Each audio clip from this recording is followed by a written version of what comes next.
आप अपनी तन्मात्राओं के साथ स्वयं को जितना अधिक संवेदनशील करते चले जाएंगे, आपकी मानसिक तंत्र कोशिकाएं उतनी अधिक सक्रिय होती चली जाएंगी। और यह जितनी अधिक सक्रिय होती चली जाएंगी, ब्रह्मांड की उतनी अधिक सूचना आपको अग्रिम मिलती चली जाएगी। और जब आपको ब्रह्मांड की अग्रिम सूचनाएं मिलने लगेंगी, तो आप एक चमत्कारी मनुष्य हो जाएंगे, जैसे बाबा बेंगा आजकल बहुत इंटरनेट पे छाए हुए हैं। नाम सुना है ना आप लोगों ने? जी गुरुजी, नेट पे देखा है।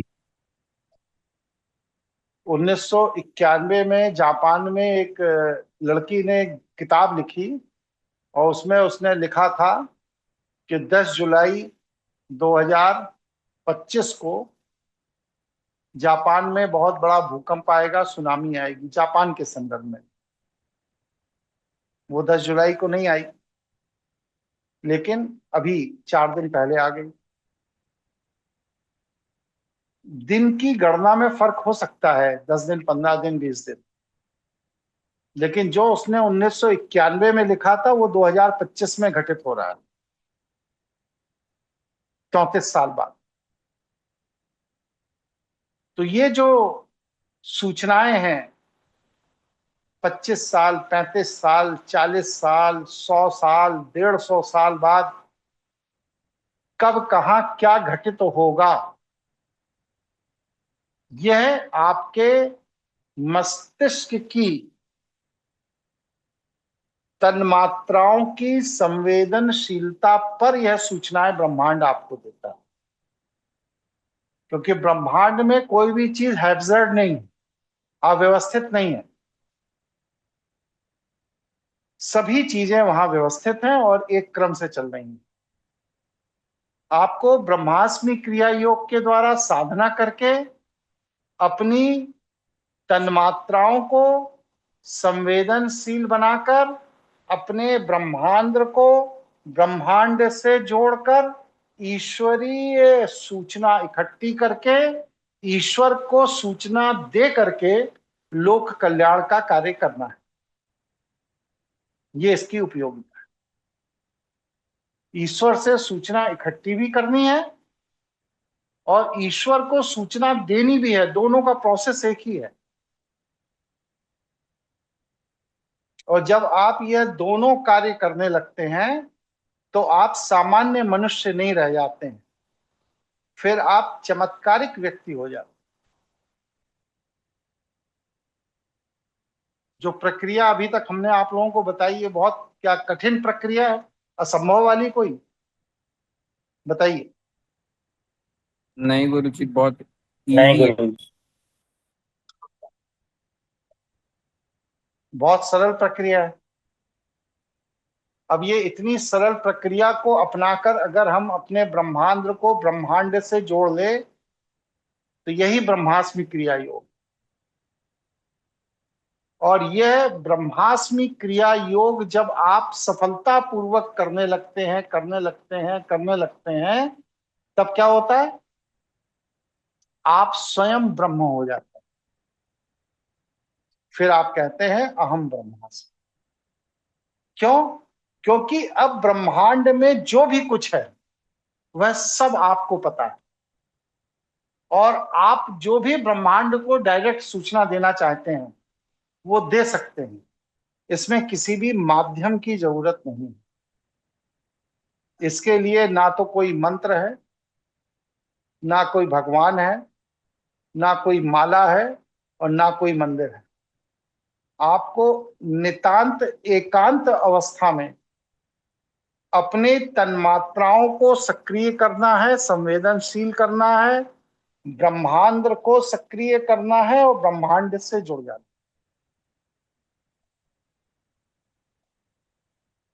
स्पष्ट हुआ? आगे बढ़ा जाए। जी गुरु जी। जी गुरुजी।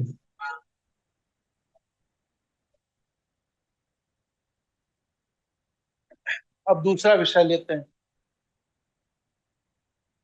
दूसरा विषय है चित्रगुप्त जी महाराज। कहते नहीं, मरने के बाद जब यमलोक जाएंगे तो वहां पर यमलोक के बाहर एक आदमी रजिस्टर लिए बैठा है और वो आपके द्वारा किए गए सभी कर्मों का हिसाब किताब बनाए हुए है और वह पढ़कर सुनाएगा तो यमराज जी आपको स्वर्ग या नर्क भेज देंगे। ऐसी ही अवधारणा है ना कायस्थों में? जी जी ऐसे गुरु ही जी। सुनते हैं गुरु जी। ऐसे ही सुनते हैं। लेकिन हम तो भाई दर्जनों बार मरे, हमें तो कोई चित्रगुप्त जी नहीं मिले। किसी में से आप लोगों को मिले किसी जन्म में, जब आपने शरीर छोड़ा हो वहां गए हो पे बैठा मिला?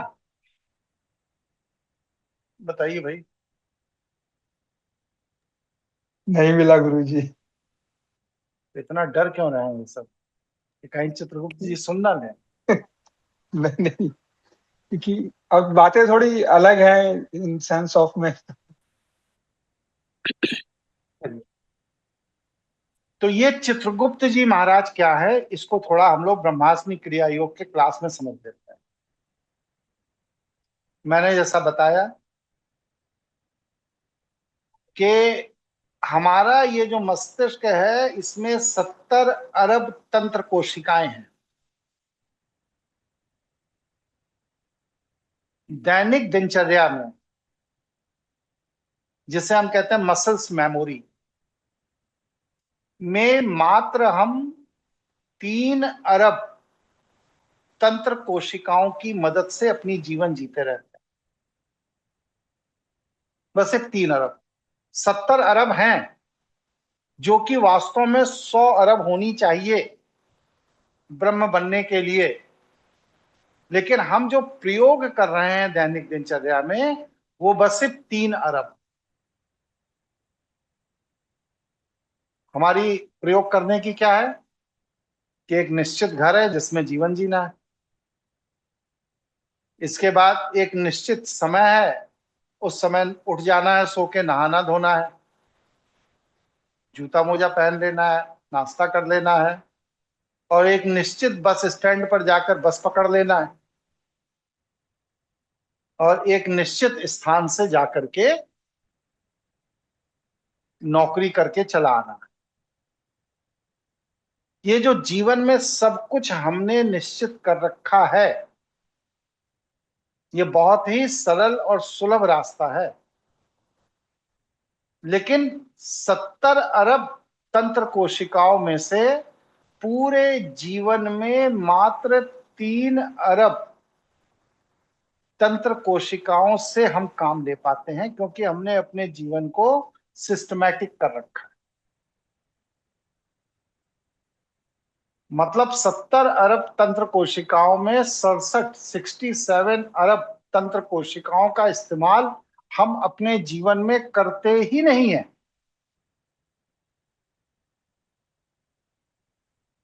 और जो भी कोई 3 अरब की जगह 5 अरब, 6 अरब, 7 अरब तंत्र कोशिकाओं का इस्तेमाल कर लेता है उसको हम कहते हैं बहुत एक्स्ट्रा ऑर्डिनरी है। ठीक है, एल्बर्ट आइंस्टीन हो गया है क्योंकि उसने कर लिया है। मतलब मनुष्य के मस्तिष्क का बस सिर्फ 4% हिस्सा ही हम इस्तेमाल करते हैं अपनी क्षमता का। अब इसमें एक चीज और भी है कि ये जो 4% हिस्सा हम इस्तेमाल करते हैं अपने मस्तिष्क की तंतुओं का, जिसे मसल मेमोरी कह सकते हैं, यह हमारे ब्रह्मांड में रिकॉर्ड होता है यहाँ मिड ब्रेन। और जब हम गहरी नींद में सो जाते हैं तो ये ब्रह्मांड से रिकॉर्डेड डाटा ट्रांसफर हो जाता है ब्रह्मांड में। दिन भर ये डाटा हमारे ब्रह्मांड में रिकॉर्ड होता रहता है।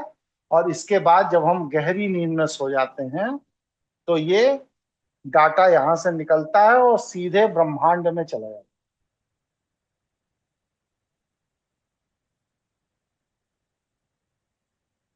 जैसे हमारे मानव मस्तिष्क में संदेशों के आवागमन के लिए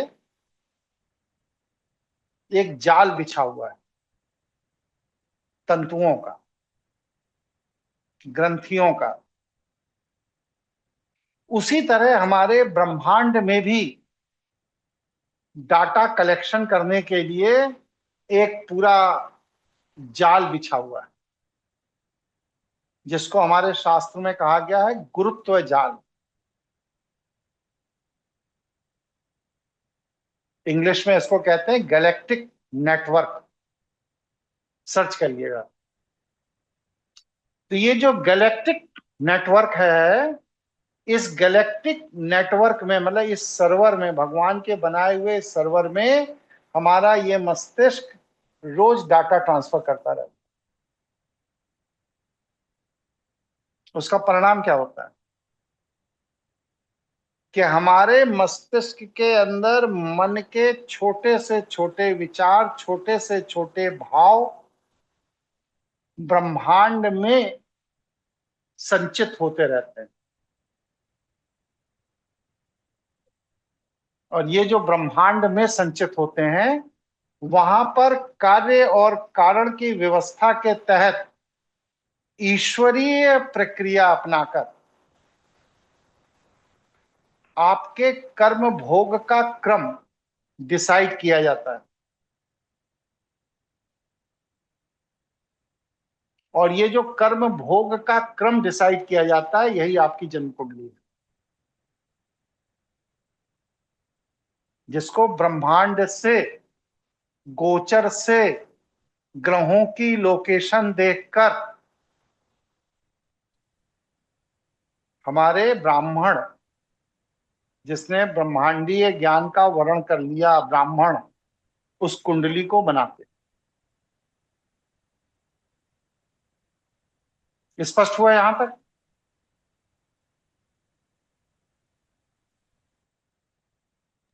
बताओ भाई। जी गुरु। जी गुरु जी। हो गया स्पष्ट? तो ये जो गैलेक्टिक नेटवर्क है, गुरुत्व जाल ब्रह्मांड में, यही वह चित्रगुप्त जी महाराज हैं जो आपके मन के छोटे से छोटे विचार, छोटे से छोटे भाव को अपने अंदर रिकॉर्ड कर लेते हैं। और हम लोग जैसे लोग क्या करते हैं, अपने ब्रह्मांड से ब्रह्मांड में संपर्क करके वहां से उस भाव को पढ़ लेते हैं, आपका डाटा लीक कर देते हैं।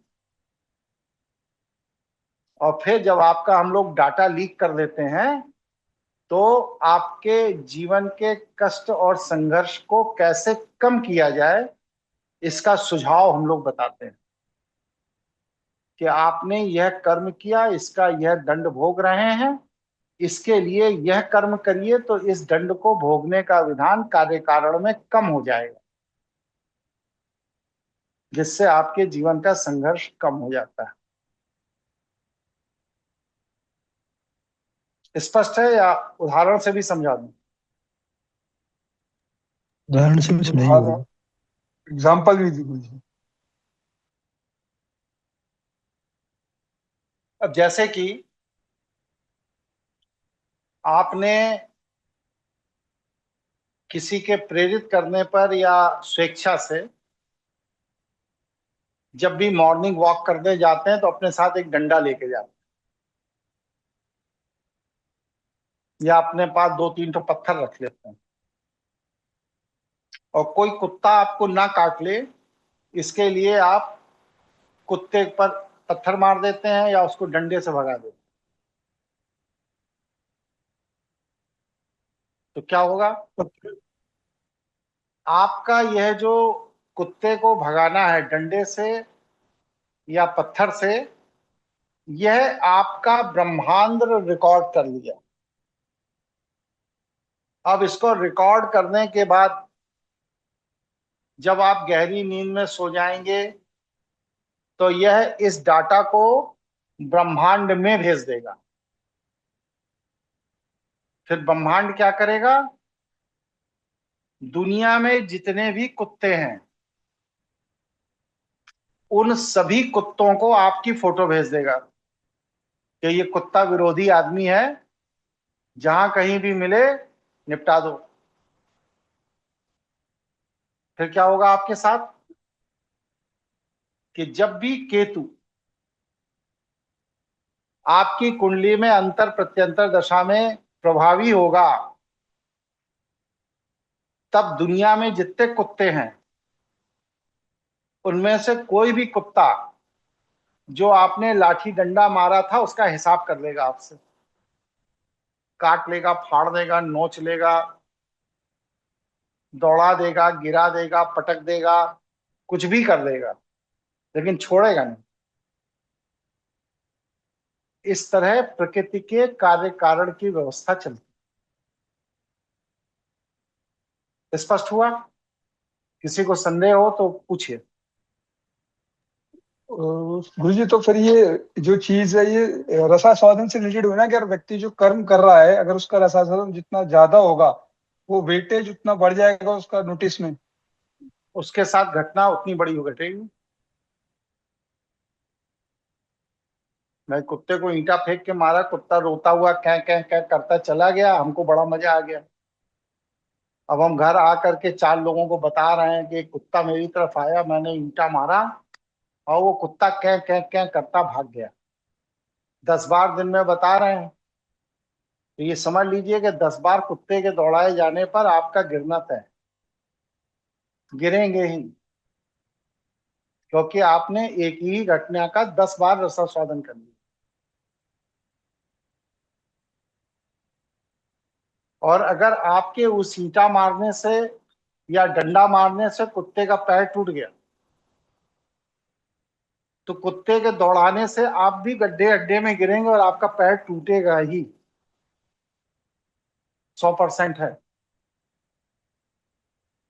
उस कुत्ते को आपके एक्ट से जो भी क्षति हुई है, जब तक प्रकृति कुत्ते से ही उतनी ही क्षति आपको नहीं करा देगी तब तक आपका बैलेंस बराबर नहीं है।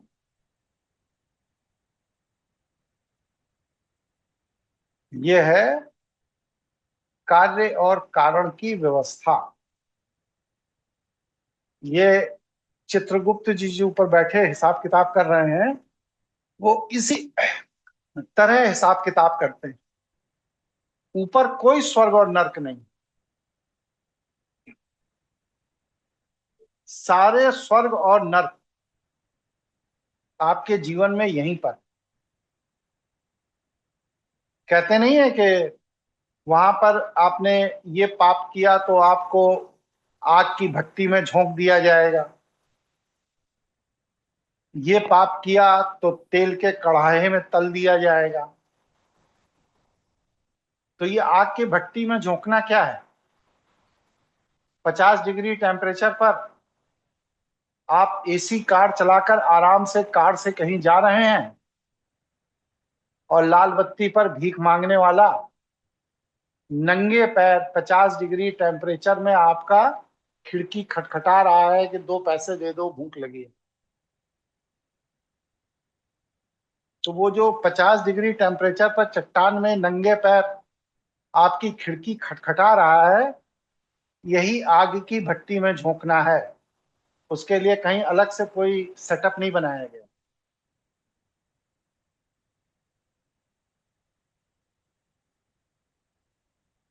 इसलिए कोई भी ऐसा कर्म मत करिए जो आपका ब्रह्मांड को सूचित करे और वहां से कार्य कारण की व्यवस्था के तहत आपको पुनः वह घटना भोगनी पड़े। ऐसा कोई काम मत करिए, वरना आप अपने हर कृत्य के लिए स्वयं जिम्मेदार होंगे। स्पष्ट है? समझ में आ गई बात? स्पष्ट। जी गुरु, तो मतलब ये कर्म करने पर रसास्वादन, और रसास्वादन के बाद होती है वृत्ति, और यही सारी चीजें आपको गाइड या मिसगाइड करती रहती है। बस, इसमें कोई भगवान नहीं है, कोई मंत्र नहीं है, कोई तीर्थ नहीं है, कोई माला नहीं है, कोई आपका रक्षक नहीं है। आप अपने रक्षक स्वयं ही हैं। अपने वृत्तियों को नियंत्रित करिए, रसास्वादन की वृत्ति को त्याग दीजिए, तभी आपकी रक्षा हो सकती है। किसी भी पीपल के पेड़ पे सरसों के तेल का दिया जलाने से आप अपने पूर्व जन्म के वृत्ति के कष्टों को नहीं भोग मुक्त हो सकते।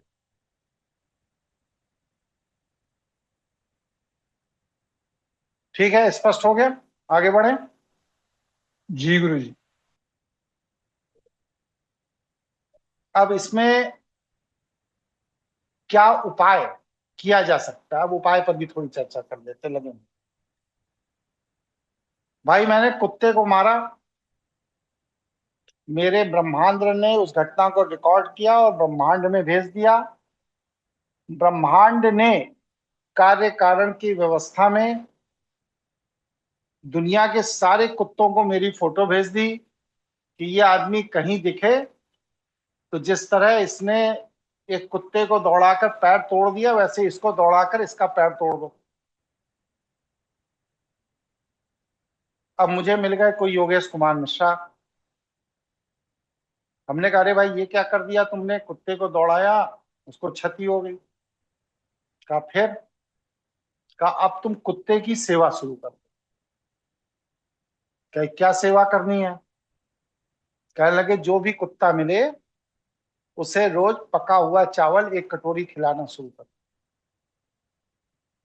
अगर कोई कुत्ता बीमार दिख जाए तो प्रयास करो कि वो ठीक हो जाए। कोई औषधि की जरूरत है तो उसको कोई ब्रेड में या बिस्किट में या किसी जगह कोई टैबलेट टैबलेट देकर उसे ठीक करो, सेवा करो।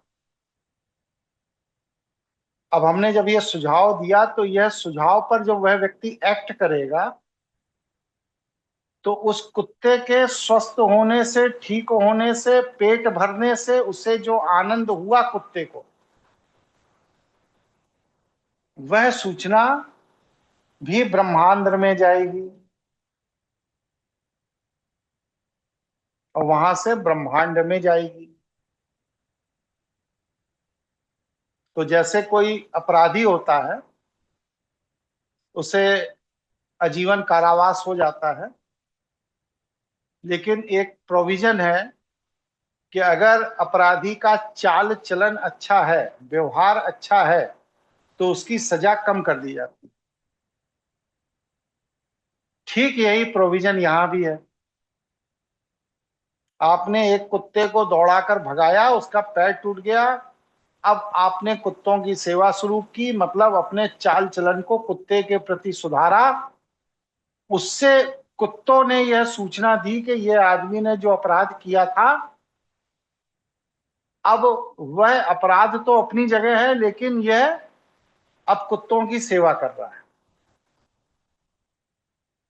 अब कार्य कारण क्या करेगा बताइए भाई? दोनों डाटा कार्य कारण के पास आ गया, अब कार्य कारण क्या करेगा? जी, अगर मान लो 100 उसका नेगेटिव है और उसने अगर 80 पॉजिटिव किया है, तो 80% उसके जो कष्ट है उसको कम कर देगा, 20% अप्लाई करेगा, शून्य हो जाएगी चीजें। अरे कैसे कम करेगा? भाई पैर तो तोड़ दिया था आपने कुत्ते का, आपकी टांग टूटना सुनिश्चित है, कैसे कम करेगा? हाँ, वो ये होगा गुरु जी का, मान लीजिए कि एक फ्रैक्चर होता है हेयरलाइन, और एक होता है बहुत की नहीं। अच्छा। वो आपको वही घटना का आभास स्वप्न में करा देगा। आप ऐसा स्वप्न देखेंगे कि 50 कुत्ते आपको दौड़ा रहे हैं, आप बेतहाशा भागे जा रहे हैं, कुत्ते दौड़ा रहे हैं, आप भाग रहे हैं, कुत्ते दौड़ा रहे हैं, और अचानक आप एक गड्ढे में गिर गए और आपका पैर टूट गया स्वप्न में। और पैर के टूटने की जो भी पीड़ा है वह आप स्वप्न में महसूस करेंगे कि हाय पैर टूट गया। वो दर्द भी महसूस होगा, सब कुछ महसूस होगा, और जब स्वप्न पूरा होगा तब आप देखेंगे कि पैर वास्तव में नहीं टूटा आपका, लेकिन वह पैर टूटने की जो अनुभूति है कुत्ते की, वह दूसरे कुत्तों के दौड़ाए जाने के कारण स्वप्न में आपको अनुभूत करा ही देगी प्रकृति। इसलिए अगर हम अपने अहित की, हानि की कोई भी स्वप्न संबंधी सूचना देखते हैं तो इसका मतलब यह है कि प्रारब्ध में वह कष्ट हमारे लिए सुनिश्चित कर दिया गया था, लेकिन गुरु की कृपा से, इष्ट की कृपा से, पितरों की कृपा से, आपके भगवान की कृपा से, आपके चाल चलन सही हो जाने के कारण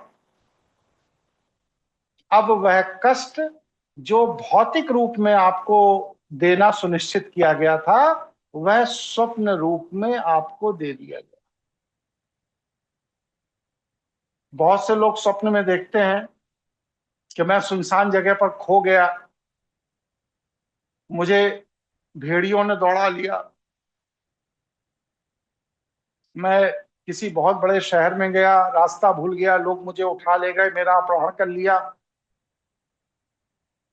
तो ये सब जो स्वप्न है, ये सब आपके जीवन की वास्तविक घटनाएं हैं जो होनी ही है आपके साथ, क्योंकि आपने पूर्व में ऐसा किया है, इसलिए आपके साथ होना ही है। लेकिन किसी गुरु, किसी ईश्वर, किसी देव ऊर्जा, किसी पितृ ऊर्जा की कृपा से वह दंड जो भौतिक रूप में आपको मिलना था, वह स्वप्न रूप में आपको मिल गया। और समझदारी यह है कि अब दोबारा उस तरह का अपराध मत कीजिए। स्पष्ट हुआ? बोलिए भाई, स्पष्ट हुआ? स्पष्ट स्पष्ट है गुरु जी।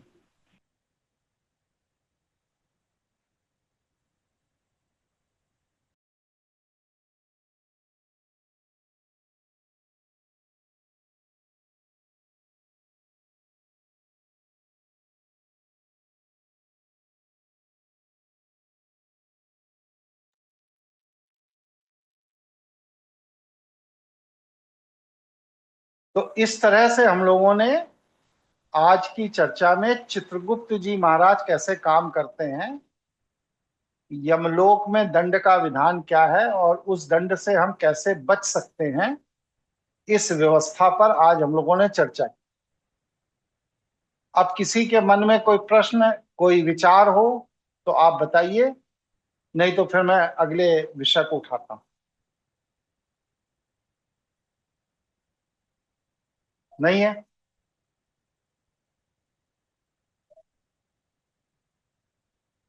बोल दिया करो भाई, नहीं है गुरु जी। इतना शर्मा खाए जाते हैं लोग बोलने में। चलिए, अब क्या है कि हमारा प्रारब्ध, यहां तक हम आए, अब हम इसको थोड़ा और एक्सप्लेन करके ये बता देना चाहते हैं कि आपका ये जो भाग्य है, प्रारब्ध है, ये है क्या? ये कुछ नहीं, आपके अपने पूर्व में किए गए कार्यों में किए गए रसास्वादन से उत्पन्न वृत्ति ही आपका प्रारब्ध।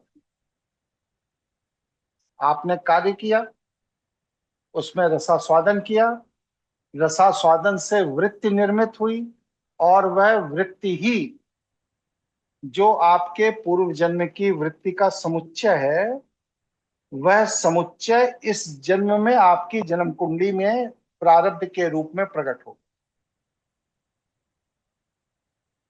जैसे जैसे आपका रसास्वादन और वृत्ति कम होती जाएगी, वैसे वैसे आपके जीवन के प्रारब्ध का निर्माण कम होता जाएगा।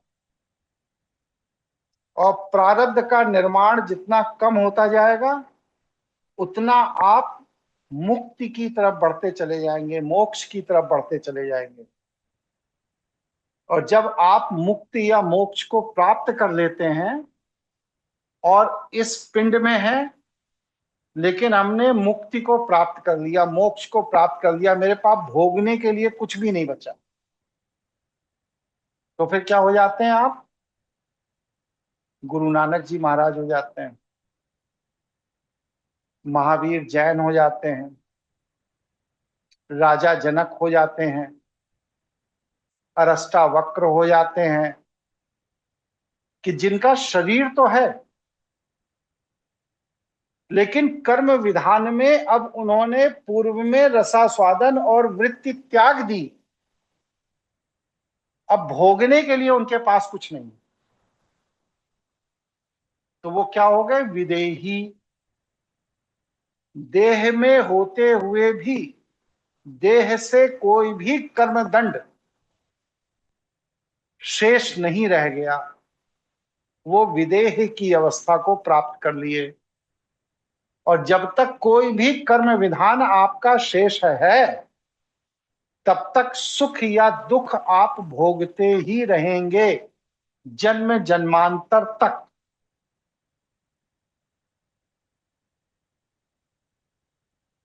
अब जैसे मैं अभी दिल्ली गया था, तो भाई मेरे दिल्ली आने जाने का एसी का टिकट अमित त्यागी जी ने दे दिया। वहां पर अमित त्यागी जी अपनी गाड़ी से हमको सब जगह लाते ले जाते थे। एक दो जगह हमने दूसरे लोगों की भी गाड़ी की मदद ले ली। तो ये जो सुविधाएं हम भोग रहे हैं, ये सुविधाएं पूर्व जन्म में संचित की गई हमारी वृत्ति का ही परिणाम है। और जिस दिन यह वृत्ति का सुख खत्म हो जाएगा प्रारब्ध में, उस दिन मुझे ना कोई टिकट देगा, ना कोई अपनी गाड़ी में बिठा के घुमाएगा। इसलिए अगर मैं जन्म जन्मांतर तक इस सुख को भोगने की इच्छा रखता हूं, तो हमें क्या करना है कि इस जन्म में लोगों के कल्याण का भाव रखना है, मानवता की सेवा करनी है, जीव जंतुओं पशु पक्षियों का संरक्षण करना है, उन्हें सुख देना है, जिससे कार्य कारण की व्यवस्था में अगले जन्म जन्मांतर तक प्रकृति हमें सुख देती रहे। और अगर मान लीजिए ये सुविधाएं जो हमें ईश्वर द्वारा प्रदत्त हैं, इनको मैं शोषण में कन्वर्ट कर लूं, अभी अमित जी हैं उनका शोषण कर लूं, सुशील जागीर है उनका शोषण कर लूं, संजय परमार है उनका शोषण कर लूं, अमित त्यागी है और ये आपका बलजीत है उनका शोषण कर लूं, या जो भी नाम लिए जा सकते हैं, जो जो मेरी सेवा में रहते हैं उन सब का मैं शोषण कर लूं, ये अगर दृष्टि में अभी विकसित कर लूंगा, तो यही प्रारब्ध मेरा ऐसा बन जाएगा कि आगे के जन्म जन्मांतर तक यह लोग हमारा शोषण करते रहेंगे, क्योंकि मैं पहले इनका शोषण कर चुका हूं। और अगर मैंने कभी इनका शोषण नहीं किया है, तो ये भी हमारा शोषण नहीं करेंगे। इससे क्या स्पष्ट हुआ? इससे स्पष्ट यह हुआ कि दुनिया में कोई किसी की ना मदद करता है, ना ही दुनिया में कोई किसी को धोखा देता है। हमने अपने सारे मददगार पूर्व में लोगों की मदद करके खुद इकट्ठे किए हैं, या सारे धोखेबाज हमने पूर्व में लोगों को धोखा देकर स्वयं इकट्ठे किए हैं। राम ने अनावश्यक रूप से, निजी कोई दुश्मनी नहीं, कोई लेना देना नहीं, लेकिन जंगल जंगल घूम के विश्वामित्र के बहकाने में आकर अनेक राक्षसों का वध किया। फिर क्या हुआ? वही राम जब कृष्ण बने, तो बिना किसी कारण के जन्म लेते ही अनेक राक्षस उनके हत्या के लिए आने लगे। अकासुर, बकासुर, पूतना, बहुत से नाम हैं ऐसे, जो एक बालक की हत्या करने के लिए आने लगे। लेकिन ये सभी पूर्व जन्म में राम के द्वारा हत्या किए गए थे, इसलिए इस जन्म में ये सब कृष्ण की हत्या के लिए आने लगे। तो कृष्ण के जीवन का संघर्ष क्यों है? क्योंकि उन्होंने पूर्व जन्म में बहुतों के जीवन में संघर्ष पैदा किया, इसलिए। अगर आप बहुतों के जीवन में संघर्ष पैदा कर रहे हैं तो कार्य और कारण की व्यवस्था के तहत आपके जीवन में भी संघर्ष आएगा ही। इस जन्म में आएगा, जितना भोग लेंगे, नहीं तो अगले जन्मों में आएगा ही। इसलिए किसी को भी अपने संघर्ष के लिए जिम्मेदार मत ठहराइए। स्पष्ट हुआ? किसी के मन में कोई विचार हो तो आप अपना प्रश्न रखिए।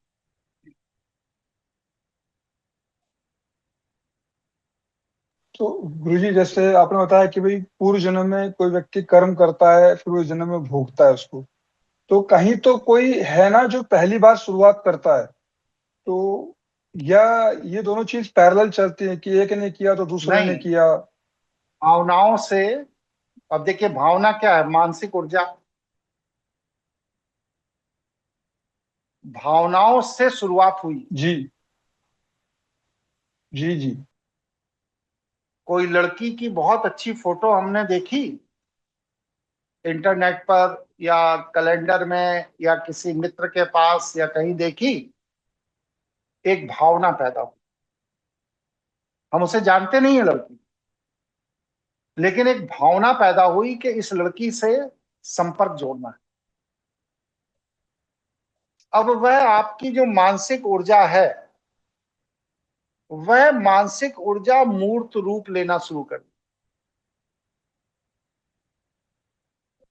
जिस समय वह मानसिक ऊर्जा मूर्त रूप लेकर परिपक्व हो जाएगी, उसी समय वह लड़की आपको प्राप्त हो जाएगी। अब आपको वह लड़की प्राप्त हो गई, लेकिन आपका मन चंचल है। आपने एक कामना के तहत उसे प्राप्त तो कर लिया अपनी मानसिक ऊर्जाओं से, लेकिन अब उसको सुख नहीं दिया आपने, और चंचल मन के कारण किसी अन्य स्त्री में आपकी रुचि बन गई। परिणाम क्या होगा? कि इस लड़की को जो मानसिक वेदना झेलनी पड़ी आपके चंचल मन के कारण, वह मानसिक वेदना इसके ब्रह्मांड से ब्रह्मांड में रिकॉर्ड हो गई। अब आप जब भी अगला जन्म लेंगे कहीं भी, तो आपकी धर्मनिष्ठ पत्नी की जो अपेक्षा है वो पूरी नहीं होगी। पतिव्रता पत्नी की अपेक्षा पूरी नहीं होगी। क्यों नहीं होगी? क्योंकि पूर्व में आपने एक स्त्री को धोखा दिया, इसलिए आपके इस जन्म में आपकी स्त्री आपको धोखा देगी ही। इस तरह प्रकृति अपने निर्णय का संतुलन बनाती। अगर आपके जीवन में किसी भी तरह का कोई भी संघर्ष है, तो वह संघर्ष का कारण आप स्वयं ही हैं। कोई भगवान, कोई मंत्र, कोई देवता, कोई भी चीज आपके जीवन में संघर्ष का कारण नहीं बनता। आपने पूर्व में जो भी कृत्य किए, उसमें रसास्वादन किया, उसकी वृत्ति का भोग किया, और उस वृत्ति के कारण वर्तमान में आपको सुख या दुख भोगना पड़ रहा है। यही प्रकृति की व्यवस्था। स्पष्ट? स्पष्ट है गुरुजी। प्रश्न पूछिए। गुरुजी एक प्रश्न था, विशेष बात कर रहा हूँ। तो गुरुजी जो हम विचार करते हैं मतलब वो भी रिकॉर्ड हो जाते हैं, मतलब जरूरी नहीं कि हम एक्ट करें तभी सजा मिलेगी। अगर कोई विचार है और गलत विचार है वो भी रिकॉर्ड होके वो भी सामने आता है, क्या ऐसा ही गुरुजी? आपके हर विचार, हर भाव का एक रूप है, रंग है, आकार है, प्रकार है, वजन है। जैसे मनुष्य का एक रूप है, रंग है, आकार, प्रकार, वजन है, उसी तरह आपके हर विचार का रूप, रंग, आकार, प्रकार, वजन होता है। जैसे एनिमेशन में आप फिल्म बनाते हैं, चीजें यथार्थ में कहीं नहीं है, लेकिन वीडियो गेम खेलने वाला वीडियो गेम में एक फिल्म बन रही है। यहां से गोली चली, वो भाग गया, वो पेड़ पे चढ़ गया, वो पहाड़ में कूद गया, वो नदी में चला गया, है कुछ नहीं लेकिन वो बन रही है। उसी तरह आपके विचार, आपके भाव की फिल्म बनती है, और यह फिल्म आपके ब्रह्मांड से ब्रह्मांड में चली जाती है, और वहां पर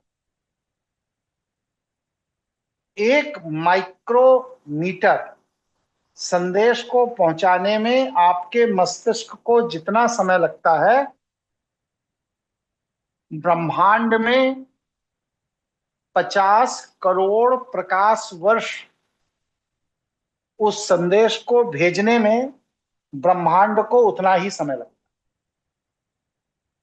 मतलब एक माइक्रोमीटर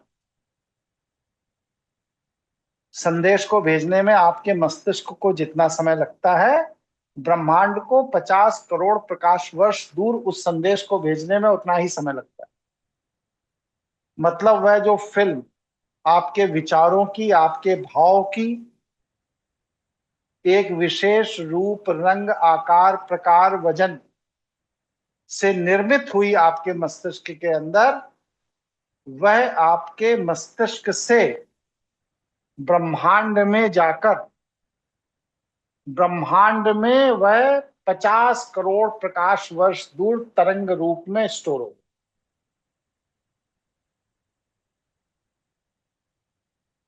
अब जब भी कार्य और कारण की व्यवस्था के तहत आपको दंड या पुरस्कार देना होगा प्रकृति को, तो आपके विचारों की वह फिल्म जो वहां स्टोर है, उसको देखकर यह निर्णय लिया जाएगा कि आपको दंड दिया जाए या पुरस्कृत किया जाए। आपके जीवन के सभी दंड और सभी पुरस्कार आपके विचारों में निर्मित फिल्म की अभिव्यक्ति। स्पष्ट हो गया? स्पष्ट हुआ गुरुजी। इसलिए अपने विचार, अपने भावों पर बहुत नियंत्रण रखने की जरूरत है। अगर आप अपने विचार, अपने भाव पर नियंत्रण नहीं रख रहे हैं तो आपका जीवन बहुत कष्टमय हो सकता है। चलिए, किसी के मन में कोई प्रश्न, कोई जिज्ञासा हो तो पूछ लीजिए।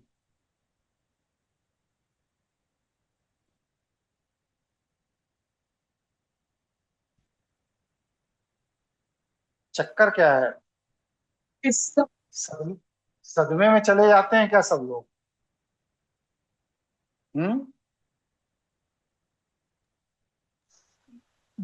भाई। गुरुजी, सदमे में तो नहीं जाते हैं, लेकिन सदमे में तो नहीं जाते हैं, लेकिन वो क्रॉस होना शुरू हो जाती है चीजें कि अच्छा ये चीज यहाँ थी तो वहां क्या था, जो भविष्य में लोग कर रहे हैं वर्तमान में उसका क्या इम्पैक्ट है क्या नहीं है। अब इतना स्पष्ट रूप से कोई कथावाचक पंडित जी कभी किसी को बताया, समझाया? कि कार्य कारण की व्यवस्था कैसे काम करती है, भाग्य कैसे काम करता है, प्रारब्ध कैसे काम करता है, कर्मफल हमें कैसे भोगने पड़ते हैं। कभी कहीं किसी कथावाचक ने बताया, या बस सिर्फ रामकृष्ण का मजीरा पिटवाते पिटवाते बूढ़ा कर दिया आप लोगों को?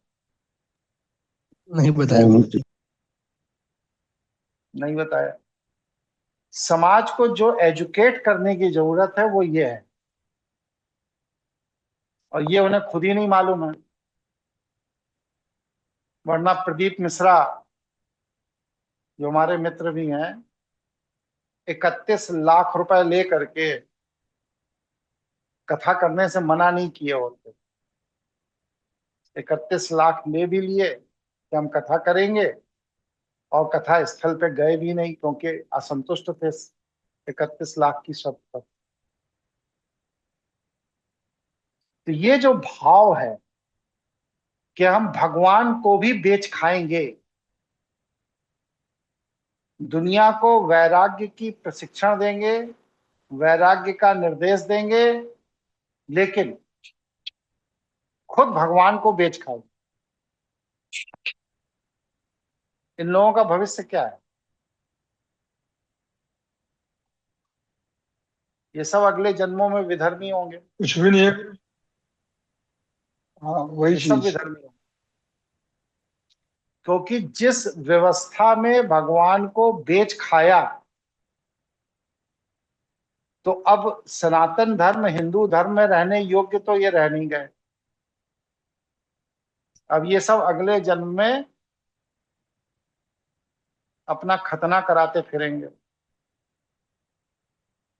और फिर धर्म के नाम पर जो संघर्ष होगा उसमें मरेंगे, कटेंगे, जिहादी बनेंगे। क्योंकि जब ईश्वर ने इन्हें सेवा का अवसर दिया, तब तो ये धंधा कर रहे थे भगवान के नाम पे। ठीक है, इसलिए ये जितने कथावाचक हैं, इन सब का भविष्य यही है, भगवान की सेवा कीजिए। लेकिन अगर सेवा का मूल्य पहले निर्धारित कर ले रहे हैं तो वो सेवा नहीं है, व्यवसाय है। आप भगवान की सेवा कीजिए, आपका आयोजक स्वतः आपकी चिंता करेगा। मैं किसी के भी यहां जाता हूं, किसी निदान के लिए, किसी के शरीर की ऊर्जा को बढ़ाने के लिए, किसी के कष्ट को कम करने के लिए, कोई भी व्यक्ति, इतने लोग इतने सालों से हमसे जुड़े हैं, क्या मैंने आज तक कभी किसी भी जगह जाने के पहले कोई रेट निर्धारित किया कि इतना मिलेगा तो मैं आऊंगा, नहीं तो मैं नहीं आऊंगा? है कोई उदाहरण किसी के पास? नहीं है जी। नहीं गुरुजी। नहीं गुरुजी।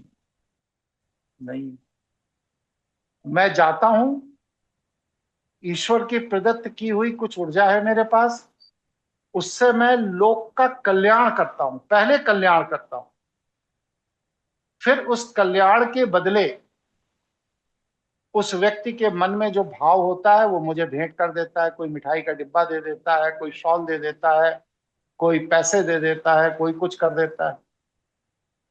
तो ये क्या है? ये उसकी भेंट है। लेकिन उस भेंट के पहले जो मैं जा रहा हूं, तो मैं कोई व्यवसाय नहीं कर रहा हूं। अगर मैं व्यवसायी होता तो मैं पहले ही ये तय करके जाता कि मैं आ रहा हूं, 21,000 लूंगा। अगर मैं ऐसा तय कर रहा हूं तो मैं व्यवसायी। उसने बुलाया, मैं गया, उसके कष्ट को देखा, अगर मेरी क्षमता में है तो उसके निवारण के लिए हमने प्रयास किया। ईश्वर ने उसके कष्ट को कम किया, ईश्वर ने किया, मैंने नहीं, ईश्वर ने उसके कष्ट को कम किया, उसने मुझे भेंट कर दी। कितना व्यवहारिक है? किसी का कोई शोषण हो रहा है? बताइए भाई, इस पूरी प्रक्रिया में किसी का कहीं कोई शोषण हो रहा है? नहीं होता गुरु। नहीं होता गुरु जी। कोई शोषण नहीं है।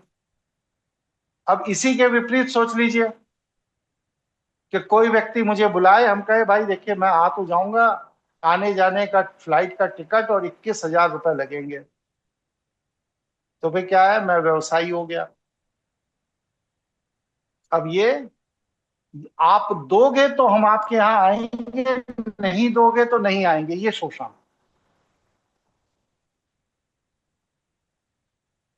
शैव जीवन शैली में कोई किसी का शोषण नहीं करता। हम काम करते हैं और मेरे निर्वाह की चिंता आप करते हो। वैष्णव जीवन शैली में हम पहले ही तय कर लेते हैं कि हम आएंगे तो आपको ये देना पड़ेगा। ये अंतर है शैव और वैष्णव आचार्यों में। शंकराचार्य जी लोग जब आते हैं यहाँ विजिट करते हैं तो उनके चिलंटू लोग 1-1.5 महीने पहले से आ करके यहाँ पर 25-30 घरों को फिक्स कर लेते हैं कि आप 51,000 देंगे, आप 21,000 देंगे, आप 31,000 देंगे। 21,000 के नीचे तो कोई बात ही नहीं करेगा, और जो 51,000 देगा उसके घर वो स्वयं जाएंगे, और जो 21,000 देने वाला उसको उसके घर पे बुलाया जाएगा, और एक चांदी की खड़ाऊ रखी रहेगी, उसकी पूजा करवाएंगे और 3-4 लाख रुपए बटोर के चले जाएंगे। फिर दूसरी जगह चले जाएंगे, वहां 3-4 लाख बटोरेंगे। ऐसे साल भर वो बटोरा बटोरी करते रहते हैं, और जब साल भर बीत जाता है तो फिर चले आते हैं पैसा लेने। तो ये जो चीज है कि पहले से 5 चेले आकर के दरवाजे दरवाजे भेंट की रकम निर्धारित करते हैं, ये शोषण। धर्म ध्वज आपके पास है, आप अगर मेरे आवास पर आएंगे तो मैं तो खुद ही ऋणी हो गया। 21,000 51,000 जो मेरा सामर्थ्य है वो तो मैं चरणों में आपके रख ही दूंगा। इसके लिए 1.5 महीने पहले से आपके चेले आकर के यहाँ पर हिसाब बनाते हैं, जो ये ठगी।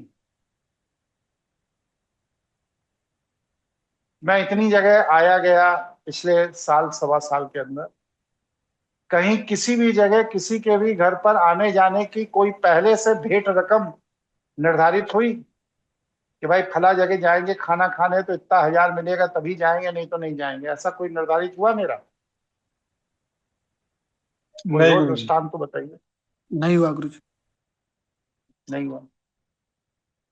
सहज है, जाता हूं, जो खिला देता है खा लेता हूं, और जो लिफाफा दे देता है वो मैं अपने साथ में जो होता है उसके पास रख देता हूं। मैं लौट के गिनता भी नहीं, देखता भी नहीं।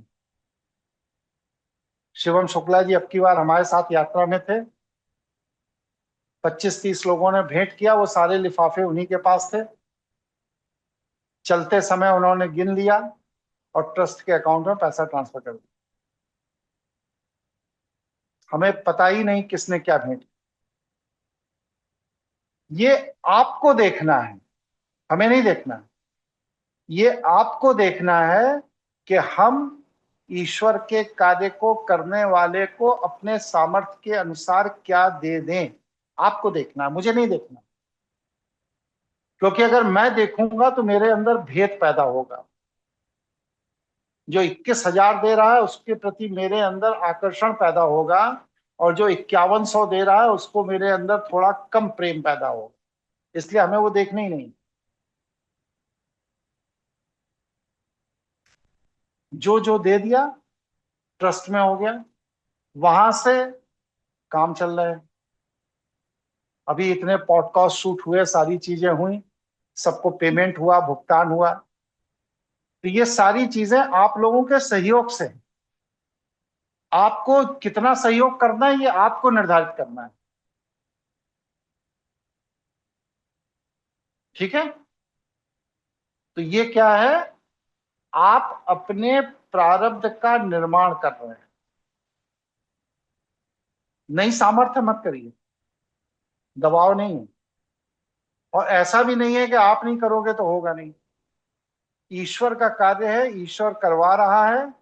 आप दोगे तो भी होगा, नहीं दोगे तो ईश्वर किसी को भेज देगा, वो करवाएगा,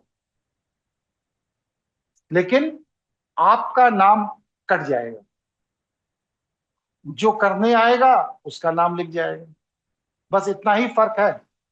ईश्वर का कार्य रुकता नहीं। यहां तक स्पष्ट हुआ? आगे बढ़े। जी गुरु जी। गुरुजी, एक प्रश्न है।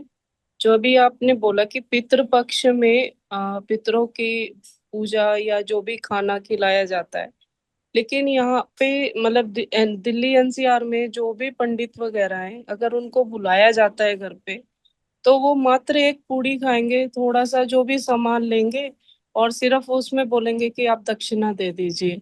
तो उसमें थोड़ा सा गाइड कीजिए कि कैसे किया जाए, क्योंकि ये मैं काफी बार इस चीज को फेस किया। यहाँ नोएडा शिफ्ट हुए थे तो फर्स्ट टाइम हमारे में पितृपक्ष को नहीं मानते हैं। मतलब उनकी पहले खिलाते थे, लेकिन उसके बाद जैसे दूसरे मम्मी ने जय किशनी धर्म उसमें अपना रखा था, तो उनमें वो 10 क्रिया करते हैं, उसके बाद से मतलब खत्म सब कुछ, कुछ नहीं कर सकते। आप अपनी मर्जी से कुछ दे रहे हैं तो वो एक अलग बात है। तो उसका भी बताइए कि इसको कैसे करें, क्योंकि वो कहते हैं कि इसके बाद हमारा उस जीव के साथ कोई नाता नहीं है। और ये ऐसा नहीं, जी।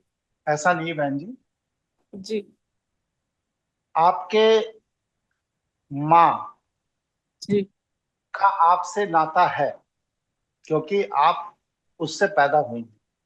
जी गुरु जी। लेकिन आपकी नानी के प्रति आप ये कह के नहीं बच सकती हैं कि हम तो माँ से पैदा हुए हैं, नानी से हमें क्या लेना देना। जी। कैसा कह सकती हैं आप? नहीं कह सकते। नहीं कह सकती। नहीं। ठीक इसी तरह आप अगर किसी पितृ मतलब किसी कुल खानदान के अंश में हैं, जी। तो वह कुल खानदान, वह पितृ आपका संरक्षक है। आप उसी का अंश हैं और उसकी सेवा, उसकी चिंता करना आपका कर्तव्य है। जी। शॉर्टकट से काम नहीं चलेगा। जब तक आप जीवित हैं जी। तब तक आपको उस पितृ की सेवा चिंता करनी पड़ेगी, अगर अपने जीवन के संघर्ष को खत्म करना चाहते हैं तो। जी। अब रही ब्राह्मण को खिलाने की बात, जी गुरु जी। तो ब्राह्मण को खिलाने से कोई सेवा नहीं होती। ठीक है। आपको खिलाना है, आप गाय को खिलाइए, जी। कौवे को खिलाइए, बंदरों को फल ले जाके खिला दीजिए।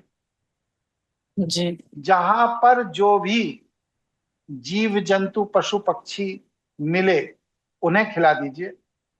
जी। नहीं है तो अपनी माँ के नाम से 5 वृक्ष फलदार लीजिए और उनको ले जाकर के वनस्पति लगा दीजिए।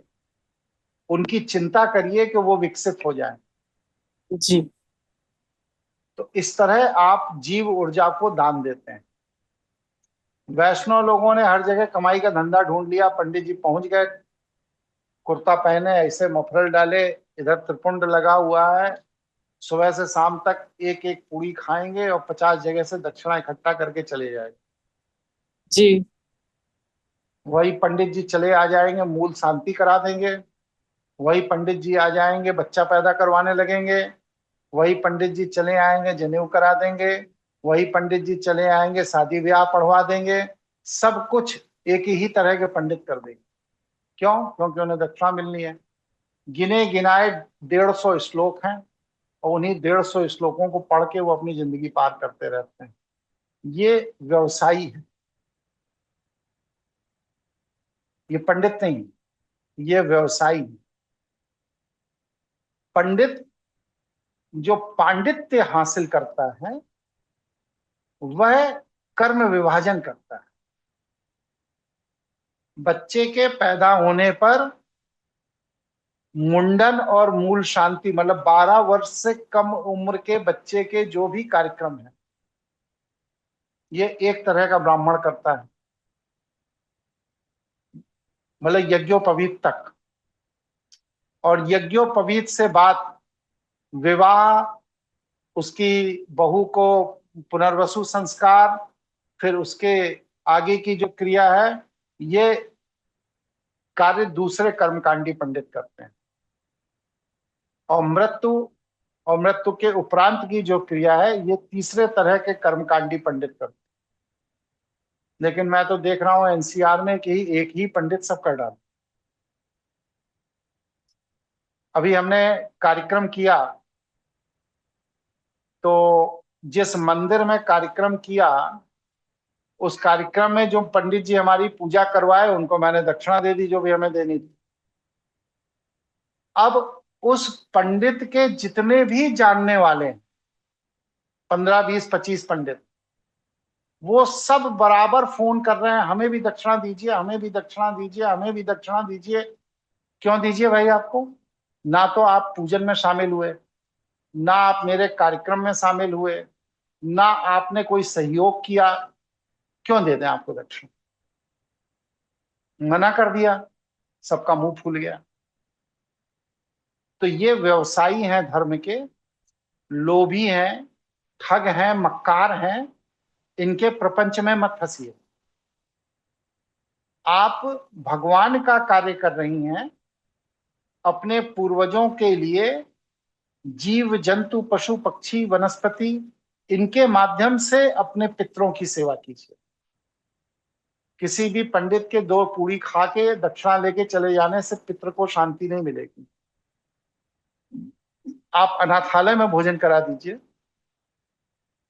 गरीब बच्चियों के विवाह में सहयोग कर दीजिए, ये करना चाहिए। जी ठगों को जाकर दे देने से कोई लाभ नहीं। ठीक है, ठीक है गुरु जी, धन्यवाद गुरु जी। और कोई प्रश्न किसी का?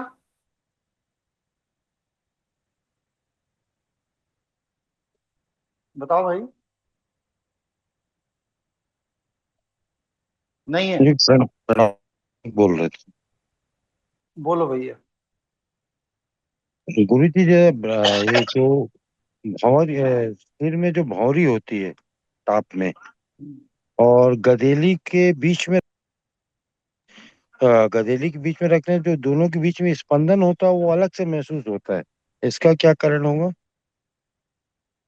ये राहु जब सक्रिय होता है, तो राहु इस तरह की क्रिया कराता है।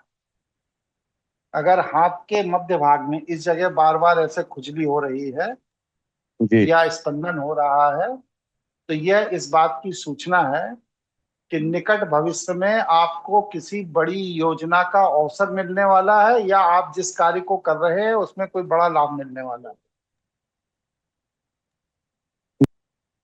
और जो सिर में इस जगह बार बार खुजली और चीजें हो रही हैं, यह इस बात की सूचना है कि कोई ऐसी घटना आपके साथ घटने जा रही है जिसको लेकर आपको चिंता करनी पड़ सकती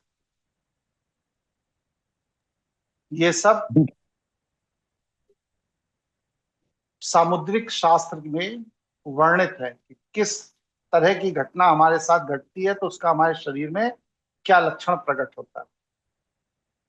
ठीक है। जी गुरु जी, वैसे नहीं, मतलब यानी स्पर्श चेथी और इसके सेंटर को ऐसे स्पर्श करते हैं तो वहां पे स्पंदन महसूस होता है, उस चीज को जानना चाह रहा था। स्पर्श करने पर, मतलब कि ऐसे छूने पर स्पंदन होता, अन्यथा नहीं होता। जी नहीं, हाँ, यानी चेथी में और ये गदेली को बीच में रखने से दोनों के बीच में स्पंदन या स्पर्श समझ में आता है। मतलब कि ऐसे जब हाथ को इधर इससे करते हैं तो स्पंदन होता है, ये आप कह रहे हैं? जी जी जी। अच्छा, ये एक अलग चीज है। इसमें होता क्या है कि आपके पिट्यूटरी ग्लैंड से पीनियल के बदले जो एनर्जी का फ्लो होता है, यह अगर किसी कारण से ब्लॉक है जी और आप हाथ को ऐसे इस जगह रखते हो, तो वह एनर्जी पिट्यूटरी ग्लैंड से आपके हाथ के माध्यम से पीनियल में जाने लगती है, इसलिए स्पंदन होता है। इसका क्या कुछ पॉजिटिव या निगेटिव रहता है? पॉजिटिव निगेटिव कुछ नहीं है, एनर्जी का फ्लो है, इधर से नहीं तो इधर से किसी भी माध्यम से वो पीनियल में जाना चाहती है एनर्जी, जो पिट्यूटरी से पीनियल में नहीं जा पा रही है। जी यह अगर एनर्जी आपकी सकारात्मक है तो आपके जीवन में सकारात्मक बदलाव करेगी, नकारात्मक है तो नकारात्मक बदलाव करेगी। लेकिन एनर्जी अगर पीनियल तक पहुंच गई है तो जनरली ये माना जाता है कि ये सकारात्मक बदलाव करे। जी गुरु, इसको कैसे करके बढ़ाया जाए? इसको करने के लिए यहाँ पर कोई स्पंदन की जरूरत नहीं है। आप तानदेन साधना की अवधि बढ़ा दीजिए, ये ब्लॉक जी टूट जाएगा। जी गुरु जी। तानदेन साधना को बढ़ाना पड़ेगा। जी तानदेन साथ। जी जी गुरु जी। और कोई प्रश्न किसी का? गुरुजी ये कौन सी साधना है? जो पुराने लोग हैं उन लोगों को पिछले ब्रह्मास्मि क्रिया योग के क्लास में मैंने सिखाया था। जी तो वो मतलब आप लोग अलग चरण के ब्रह्मास्मि सीख रहे हैं, ये जो लोग पिछली क्लास में थे उनको मालूम। अच्छा आप लोग इतना करके अपने को विकसित करिए, फिर वो चीजें आपको भी सिखाई जाएंगी दोबारा। ठीक ठीक है गुरुजी, ठीक। जैसे मैं पढ़ा रहा हूं, आप लोग ऐसे ही विस्तार से पढ़ना चाहते हैं या इसको शॉर्ट करें, कंप्रेस करें? नहीं ठीक है गुरु जी, ऐसे ही से चल रही है। ऐसे ही विस्तार से चलने थे गुरु। और लोगों के भी विचार आने चाहिए। विस्तार से और चलने दीजिए गुरु जी। विस्तार से चलने दीजिए गुरुजी। विस्तार से विस्तार, तो फिर क्लासेस और बढ़ जाएंगे इसमें, ठीक है? किसी को आपत्ति तो नहीं है क्लास के बढ़ जाने पर? नहीं गुरुजी। सहमत है। चलिए, अब शनिवार इतवार में ही हम लोग मिलेंगे या बीच में कोई छुट्टी पड़ रही है जिसमें भी क्लास लिया जा सकता है?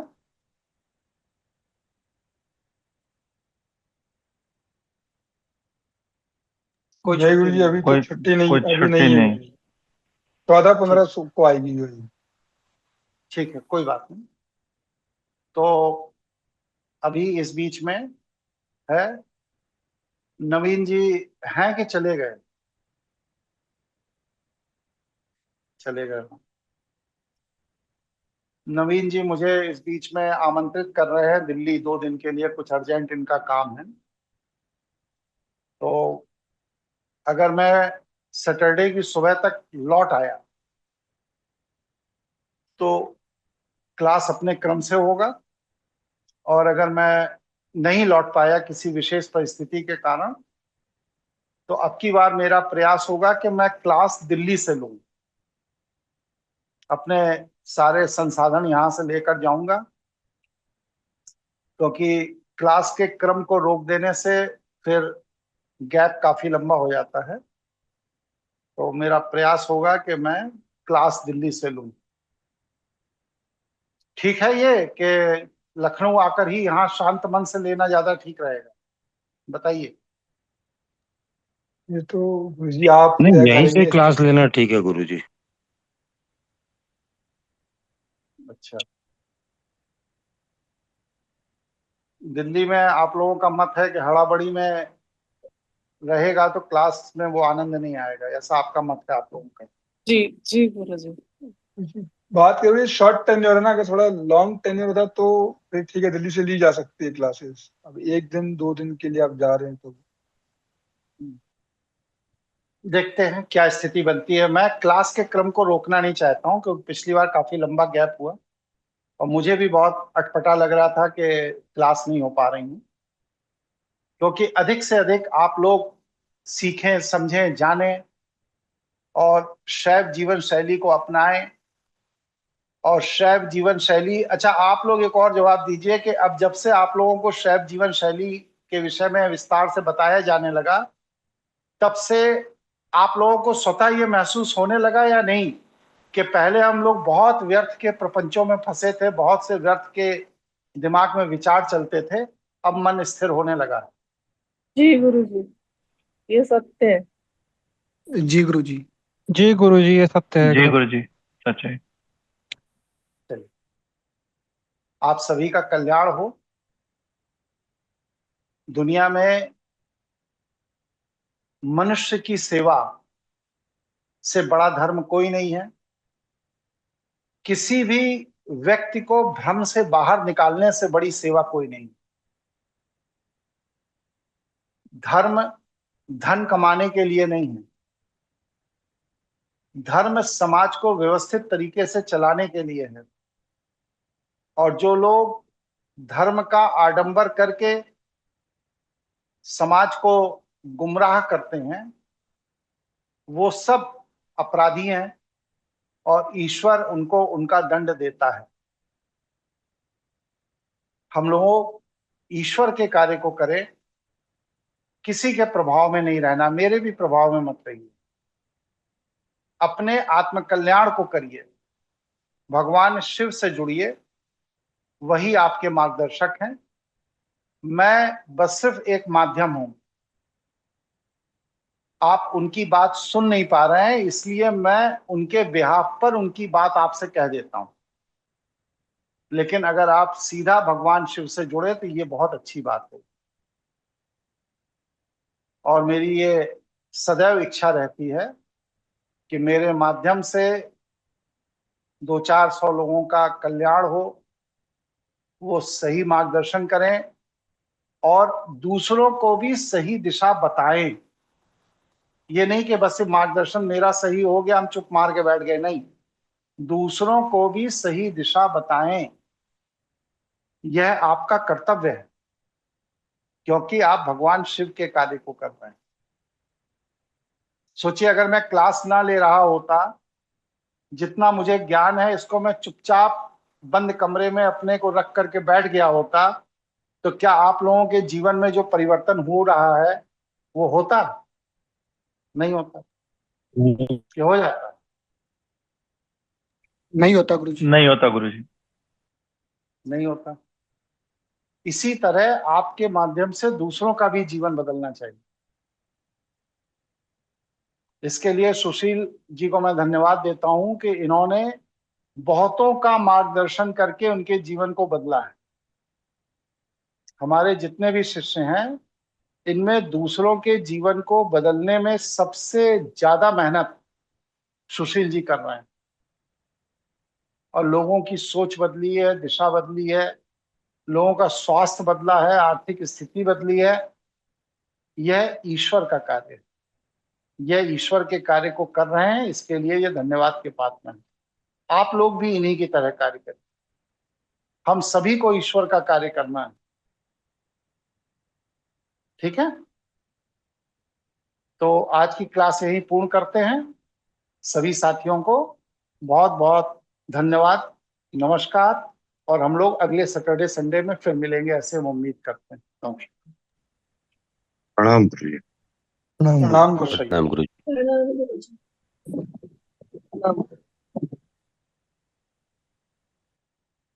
प्रणाम।